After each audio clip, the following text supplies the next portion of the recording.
Good morning students. आज हम करने जा रहे हैं अपनी worksheet number 42 class 9 subject science. हमारी डेट 9 अक्टूबर के लिए। तो चलिए शुरू करते हैं। हम पढ़ रहे थे अपना chapter force and laws of motion. आज हम उसके अंदर पढ़ेंगे law of conservation of momentum. ठीक है, हमने पहले 3 लॉज कंप्लीट किए, आज हम करेंगे laws of conservation of momentum क्या होता है। आप मुझे बताइए कि कभी भी जो गन है, जब भी आप गन शूट करते हो, पिस्टल शूट करते हो, तो हमेशा बैकवर्ड डायरेक्शन में क्या होती है, वो पीछे की तरफ आपको थोड़ा सा झटका लगता है हाथ को। ऐसे क्यों होता है? तो देखिए उसका क्या रीजन है, ये इसको हम एक्सप्लेन कर सकते हैं इसी लॉ से, the law of conservation of momentum से, जो किसके ऊपर बेस्ड है, जो थर्ड लॉ ऑफ मोशन है उसके ऊपर बेस्ड है। थर्ड लॉ ऑफ मोशन क्या था कि every action has equal and it's opposite reaction.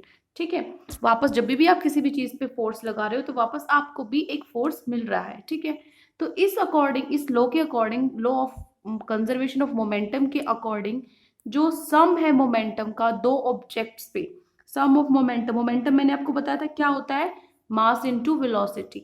ठीक है, तो किसी भी मोमेंटम, दो ऑब्जेक्ट्स है, जैसे एक ये है एक ये है, इनका मोमेंटम, इसका मोमेंटम और इसका मोमेंटम अगर हम कैलकुलेट करें बिफोर कोलिजन, इनमें आपस में टकराने से पहले, वो किसके इक्वल होगा, equal to the sum of momentum after collision. जब ये आपस में टकरा जाएंगे, मान लीजिए इधर से रोल इधर से घूम के आ रहा है, इधर से घूम के आ रहा है, तो जब ये आपस में टकरा जाएंगे, उस जब उनका जो मोमेंटम होगा ये आपस में क्या होंगे, बराबर होंगे। कोई भी, और जबकि ऐसा कब होना चाहिए, जब एक कंडीशन है कि कोई एक्सटर्नल अनबैलेंस फोर्स एक्टिंग नहीं होना चाहिए, कि भाई तुम एक तरफ से ज्यादा फोर्स लगा रहे हो, एक तरफ से कम फोर्स लगा रहे हो, दोनों से इक्वली जब आप फोर्स लगा रहे हो दोनों तरफ से, तो जो इनका मोमेंटम कोलाइड होने से पहले, आपस में भिड़ने से पहले जो मोमेंटम होगा वही बाद में होगा। ठीक है, ये होता है law of conservation of momentum. या फिर आप इसको ऐसे बोल सकते हो, the total momentum of two objects is unchanged. जो मोमेंटम है दो ऑब्जेक्ट्स का वो अनचेंज होता है, मतलब वो चेंज नहीं होता on conserved by the collision, और कंजर्व्ड बाय द कोल्यूशन, या टकराव के बाद वो कंजर्व नहीं होता। ठीक है, अब देखो इस लॉ के according, before firing the gun, कभी भी आप गन फायर करते हो या बुलेट आपकी होती है रेस्ट पे, तो टोटल मोमेंटम है इस सिस्टम का, वो क्या रहता है, जीरो होता है। Before firing the gun and the bullet are at rest, therefore the total momentum of this system is zero as soon as the gun is fired। ये क्या है, जीरो है आपका कब, जब आपने गन फायर नहीं की, जो बुलेट है वो रेस्ट पे है, लेकिन जब आप गन को फायर करते हो वो एक एक्स्ट्रा वो फोर्स लगाती है बुलेट पर, जो बुलेट है वो आगे की तरफ फॉरवर्ड डायरेक्शन में एक्सलरेट होती है, तेजी से निकलती है। तो सेम टाइम पे जो बुलेट है वो सेम फोर्स लगाती है गन पे, लेकिन अपोजिट डायरेक्शन में। तो जो टोटल मोमेंटम है वो अभी भी क्या रहता है, जीरो का जीरो रहता है, क्योंकि सेम फोर्स हो गया, तो सेम फोर्स हो गया और अपोजिट डायरेक्शन होगी, तो आपस में क्या हो जाता है, कैंसिल हो जाते हैं, जीरो हो जाता है। तो ठीक है, तो वो मोमेंटम भी क्या हो जाता है, जीरो हो जाता है। तो इसीलिए यहाँ से हमने देखा कि जो law of conservation of momentum है कि भाई पहले मोमेंटम और बाद में मोमेंटम सेम ही रहता है, बदलता नहीं है। ठीक है, अब इक्वेशन उसको सॉल्व कैसे करेंगे, देखिए equation for law of conservation of momentum, क्या इक्वेशन है उसकी। देख, मान लीजिए दो बॉल्स ले लिया आपने, ए और बी। ए बॉल का मास, जो भार है वो एम ए है, और बी में जितना मास है वो एम बी है। वो एक स्ट्रेट लाइन में मूव कर रही हैं। उनकी वेलोसिटी क्या है, इसकी वेलोसिटी यू ए है और बी की वेलोसिटी यू बी है। ये इनिशियल वेलोसिटी है यू, है ना। तो कोई एक्सटर्नल अनबैलेंस्ड फोर्स इन पे लग नहीं रहा है। तो मान लीजिए जो इसकी जो इनिशियल वेलोसिटी है ए की, वो ज्यादा है बी से। ठीक है, तो कुछ टाइम बाद ये इसको, इसकी ज्यादा वेलोसिटी है, ये ज्यादा तेजी से चल रहा है, तो ये धीरे धीरे इसके पास हो जाएगा और इससे एक टाइम टी पर आपस में क्या होगा, टकराएंगे, कोलाइड होंगे। तो कोलिजन के टाइम पे जो ए है, ये ए है, ये इससे टकराया, तो जो ए है ये इससे टकराया, तो ये इस पे फोर्स लगाएगा, क्या, फोर्स ए बी। ए ने बी पर लगाया फोर्स ए बी, ये ध्यान से देखना कैसे लिखा हुआ है, ए ने बी पे फोर्स लगाया। ठीक है, ऑन बॉल बी कितना फोर्स लगा, फोर्स एफ ए बी लगा, किस पे, बी पे। उसी टाइम पे जो बी है वो एक्सर्ट करेगा। अब जो बी है, अब मैंने बताया था हर जो भी हम फोर्स लगा रहे हैं हमें वो वापस उतना ही फोर्स मिलता है, तो ये इस पे लगाएगा। तो बी है वो ए पे लगाएगा, जिसको हम कैसे लिखेंगे, एफ बी ए, जो कि किस पे लग रहा है, बॉल ए पे लग रहा है। तो कोलिजन के बाद जब आपस में इनमें टकराव हो जाएगा, जो इनकी वेलोसिटी वो चेंज हो जाएगी। अब इनकी टकराने के बाद वेलोसिटी हो गई, मान लो इसकी वी ए और इसकी वी बी। तो जो मोमेंटम है ए का before and after collision, before पहले क्या मोमेंटम था, मोमेंटम क्या होता है, मास इनटू वेलोसिटी। पहले मास ए था, velocity initial velocity U A थी। मास तो अब बाद में मास वही है, लेकिन वेलोसिटी क्या हो चुकी, वी हो चुकी, वी ए। ठीक है, तो ये क्या हो गई, ए की। इसी तरीके से बी की होगी, पहले एम बी यू बी थी, अब उसका momentum M B V B था। ठीक है, तो जो रेट ऑफ मोमेंटम है बॉल का कोलिजन के टाइम पे, वो क्या हो जाएगा, rate of change of momentum. ये मैंने आपको पहले भी के क्वेश्चन में कराया है।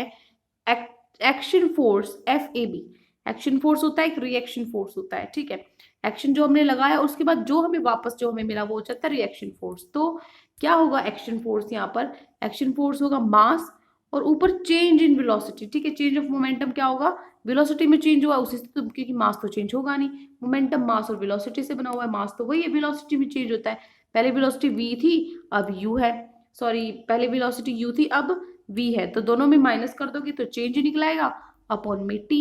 ये मैं आपको जो पिछली वर्कशीट थी उसमें करा चुकी हूँ, अगर आपको यहाँ पे कुछ डाउट है तो आप पिछली वर्कशीट दोबारा से देख सकते हो। अब देखो ऐसे ही rate of change of momentum b पर निकालना है, तो b पे कैसे निकलेगा, b पे भी इसी तरीके से निकलेगा, मास इनटू में जो वेलोसिटी में चेंज आया है, v वेलोसिटी अब है जो, और पहले थी माइनस कर दो अपॉन में t। ठीक है, ये निकलाया। उसके बाद देखो थर्ड लॉ ऑफ मोशन के हिसाब से जो फोर्स ए बी है वो ए ने बी पर लगाया, और जो फोर्स बी ए है वो बी ने ए पर लगाया, लेकिन ये आपस में क्या है, इक्वल और अपोजिट फोर्स है एक दूसरे के, है ना। तो इक्वल और अपोजिट है तो मतलब एफ बी ए के इक्वल होगा, एफ ए बी ए के इक्वल होगा, लेकिन अपोजिट डायरेक्शन है, तो यहाँ ये प्लस है तो ये माइनस हो जाएगा, ये डायरेक्शन को शो करेगा। ठीक है, तो ये क्वेश्चन आ गई। यहाँ से अब इनकी वैल्यूज पुट कर दो, यहाँ पे मैंने एफ ए बी लिख रखा और इधर मैंने एफ बी ए रखा, ये रख दिया। अब इसमें से जो कैंसिल हो रहा है उसको कैंसिल कर दो, टी से टी कैंसिल हो जाएगा। ठीक है, टी से टी कैंसिल हुआ, एम ए वी ए बचा और इधर क्या बचा, एम ए यू ए बचा। ठीक है, ये बचे हैं यहाँ पे माइनस में। देखो इस इक्वेशन के बाद यहाँ पे एक स्टेप मिसिंग है, डायरेक्ट आपको ये नहीं समझ में आएगा। ऐसे देखो क्या हो जाएगा, एम ए वी ए। ठीक है, अब इसको इससे मल्टीप्लाई करो, क्या हो गया, माइनस में एम ए यू ए। ऐसे ही इधर देखोगे minus M B V B, क्या हो जाएगा, minus M B V B, और इधर माइनस माइनस प्लस हो जाएगा, plus M B V B. अब देखो v वाले एक तरफ कर लो और u वाले एक तरफ कर दो, पहले तो u होगा इनिशियल होगा, तो u वाले एक तरफ करो। यहाँ पे u a है माइनस में, इधर लेकर जाओगे तो वो किस में हो जाएगा, वो प्लस में हो जाएगा। ठीक है, तो आप इसको इधर प्लस में कर दोगे। ऐसे ही इधर v है, एक तरफ v इकट्ठा कर लो, एम ए वी ए।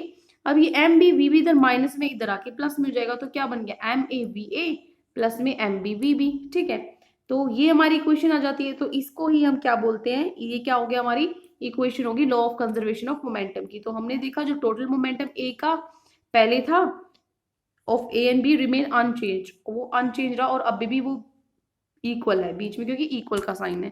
पहले जो इनका सम था वो अभी इनके इक्वल है। ठीक है, ये हमारी इक्वेशन ऑफ लॉ। अब देखो law of conservation of momentum. अब हमारी क्वेश्चन आंसर है, फर्स्ट हमारा क्वेश्चन है right the law of conservation of momentum. तो क्या होता है law of conservation of momentum, आप लिखोगे according to this law the sum of momentum of two objects before collision is equal to sum of momentum after the collision provided there is no external unbalanced force acting on them। ठीक है, ये हो गया हमारा answer number 1।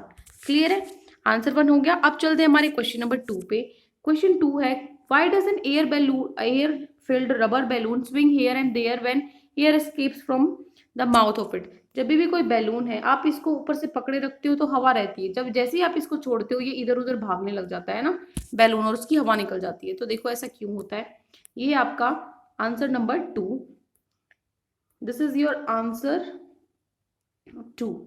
जो momentum inflated balloon की वो 0 होता है जब एयर एक्सकेप होती है बैलून में से, वो बाहर आ जाती है किसकी स्पीड में, with the speed in backward direction, पीछे की तरफ वो क्या करती है, बैकवर्ड डायरेक्शन में उसकी जो स्पीड होती है वो बैकवर्ड डायरेक्शन की तरफ ज्यादा होती है। तो to conserve the momentum the balloon move in the forward direction, तो उसके मोमेंटम को बैलेंस करने के लिए वो जो बैलून है आगे की तरफ भागता है। ठीक है, तो ये होगा आपका answer number 2, this is your answer number 2। अब चलते हैं हमारे क्वेश्चन नंबर 3 पे। Why a rocket moves in forward direction on ignition, जब भी हम उसको रॉकेट है हमें उसको ऊपर भेजना हो तो वो क्यों हमेशा ऊपर की तरफ भागता है। तो देखिए क्यों भागता है, ऐसा क्यों होता है, ये है आपका आंसर नंबर 2।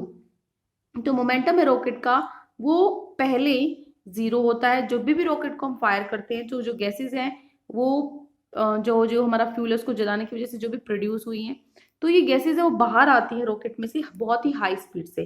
जो डायरेक्शन है मोमेंटम का गैस से जो आ रहा है, बाहर आ रहा है रॉकेट से, वो डाउनवर्ड डायरेक्शन में होता है। तो मोमेंटम को कंजर्व करने के लिए वो बाहर, जो हमारी गैसेस हैं वो बाहर आ रही है नीचे की तरफ, तो जो मोमेंटम को कंजर्व करने के लिए, बचाने के लिए रॉकेट है वो ऊपर की तरफ जाता है, equal to the momentum of the gases. ये है हमारा आंसर नंबर 3। ठीक है, this is your answer number 3। अब चलते हैं हमारे क्वेश्चन नंबर 4 पे। आपको ये इक्वेशन कंप्लीट करनी है मोमेंटम की, ये इक्वेशन एज इट इज है, तो ये आपको कंप्लीट करनी है। यहाँ पे एम बी यू बी का है, तो आप यहाँ पे क्या लिखोगे, एम ए यू ए, और इधर क्या लिखोगे, एम बी वी बी। ये वाली इक्वेशन लिखनी है आपको, ये वाली टर्म लिखनी है और ये वाली टर्म लिखनी है। यहाँ पर ये लिखना है और इधर ये लिखना है। ठीक है, ये हो गया अब आपका आंसर नंबर 4। अब चलते हैं क्वेश्चन नंबर 5 पे। क्वेश्चन नंबर 5 है कि जब भी कोई कोलाइड होता है बॉल्स में, during collision ball A exerts force F A B on B. जो ए है वो बी वाली बॉल पे फोर्स लगाता है, और जो बी है वो कौन सा फोर्स लगाएगा, ए पे। यहाँ पर क्या है, एफ ए बी है, यहाँ पर क्या हो जाएगा, एफ बी ए, ये फोर्स हो जाएगा। ठीक है, उसके बाद है on ball A these two forces must be, ये दोनों फोर्सेस आपस में क्या होने चाहिए, इक्वल होने चाहिए। ठीक है, इक्वल लिखोगे, एंड अपोजिट, और अपोजिट होने चाहिए। ठीक है, ये आप लिखोगे, और यहाँ पर आपका क्या था, एफ बी ए। ठीक है, और यहाँ आपका ये वाला था इधर, और इस फिलअप में आपका ये वाला था। ठीक है, तो सारे क्वेश्चंस आपके हो चुके हैं। आज की वर्कशीट में ये 5 क्वेश्चंस आपको गिवन थे। आई होप आपको अच्छे से समझ में आ गए होंगे। और पूरी वर्कशीट में भी अगर आपको कोई भी डाउट है किसी भी तरह का, तो कमेंट्स में आप हमसे पूछ सकते हैं। और अगर आपको हमारी वीडियो अच्छी लगी तो हमारे चैनल को सब्सक्राइब भी कर सकते हैं। Thank you and have a great day.